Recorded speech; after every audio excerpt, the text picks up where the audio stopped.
حکومت کے حوالے سے سردار صاحب؟ دیکھیں حکومت اتنے جھوٹ بولتی ہے، اور خواجہ آصف جس کا آپ نام لے رہے ہیں وہ کہتے تھے کوئی شرم ہوتی ہے، کوئی حیا ہوتی ہے، وہ اسمبلی میں یہ الفاظ بہت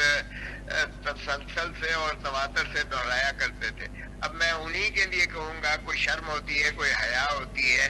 آپ ریحانہ ڈہار سے الیکشن ہارنے کے بعد، بری طرح ہارنے کے بعد، آپ فارم 47 کے ذریعے سے پیداوار ہیں،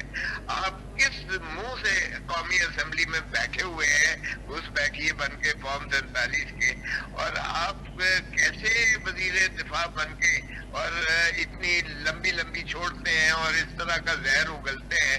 خدا را ایک تو اس قابل نہیں ہے کہ میں تو 45,000 ووٹوں سے جیتا ہوا میں قومی اسمبلی کا ممبر ہوں، اور میرے ساتھ والے حلقے سے، لاہور ساتھ والے حلقے سے محترم نواز شریف صاحب ڈاکٹر یاسمین سے ہارے ہوئے ہیں، ڈاکٹر یاسمین سے ہارے ہوئے ہیں۔ میرے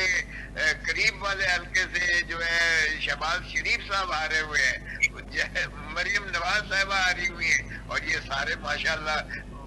دبنگ طور پہ وزیر اعظم بھی بنے بیٹھے ہیں، وزیر دفاع بھی بنے بیٹھے ہیں، وزیر اعلیٰ بھی بنے بیٹھے ہیں۔